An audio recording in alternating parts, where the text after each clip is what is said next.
Hi, and welcome to the video on finding the circumference. By the end of this video, you should be able to calculate the circumference of a circle using different approximations of pi. Now recall from previous videos that the circumference is the perimeter around the outside of the circle. The radius is the distance from the center of the circle to the circumference, and the diameter is the distance from one side of the circumference to the other, passing through the center. Also, that pi is the ratio of a circle's circumference compared to its diameter. Pi, no matter how big or small the circle is the circumference divided by the length of the diameter, which will always be close to 3.14, and depending on how accurate you want to be, a whole bunch of decimal places after it.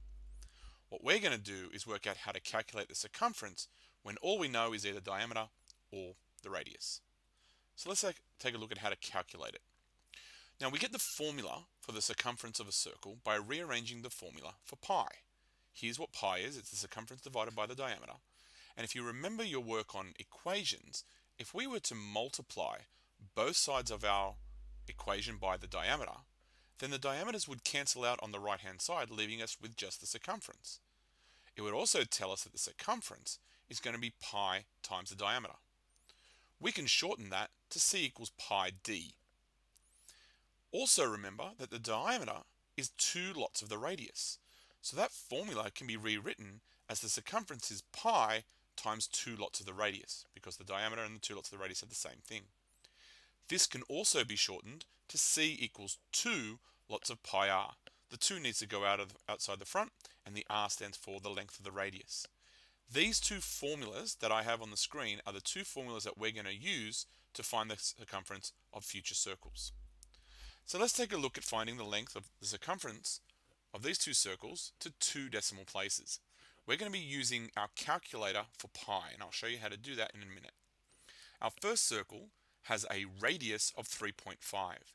So I'm going to use the formula that uses the radius. C equals 2 pi r. What I'm going to need to put in my calculator is 2 lots of pi lots of 3.5. This is the substitution step.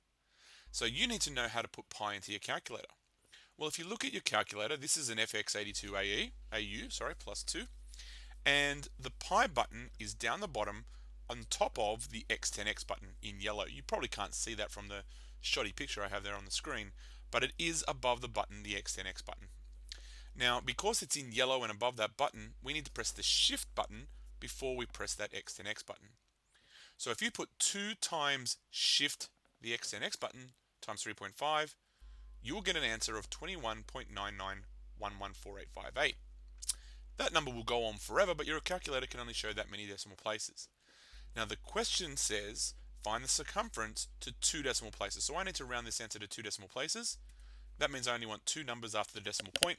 So my circumference is going to be 21.99. Now what I want to do is work out B. B gives me the diameter of 4 centimeters.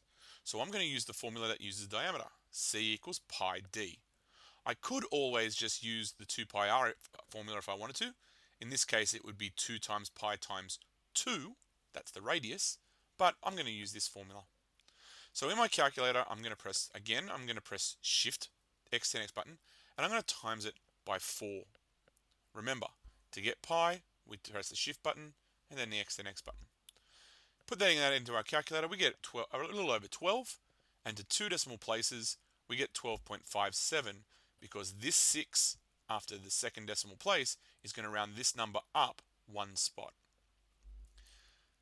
Let's take a look at a couple of examples where we're going to use a different approximation of pi. You see, your calculator can only show you so many decimal places, so it is an approximation.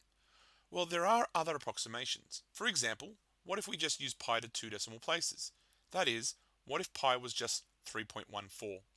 Well, I'm going to calculate this circumference for part A by using my formula that uses the diameter, because 10 meters represents a diameter. So C equals pi times D. In my calculator, instead of pressing my pi button, I'm going to put in 3.14 where there's a pi. And I'm going to times that by 10. Now the good thing about using an approximation is we could probably do this multiplication in our head. When you multiply a number by 10, the decimal point moves 1 spot to the right, making our circumference 31.4 meters, or at least That's the approximation. If we look at part B, we have a circumference, or a circle, sorry, given a radius of 14. So I'm going to use 2 pi r as my formula. Now, I could do this next part in my calculator if I like, but my circumference is going to be 2 lots of 22 over 7. 22 over 7 is a very good approximation for pi. You get very, very close. So I think about 2 decimal places, maybe 1 decimal place. And then you times it by 14. Now, I could probably do this in my head, and you could too if you recognize that this divided by 7 and this times 14 can actually go together. I could actually do 14 divided by 7, and that would give me 2, meaning that this calculation would be 2 lots of 22 lots of 2.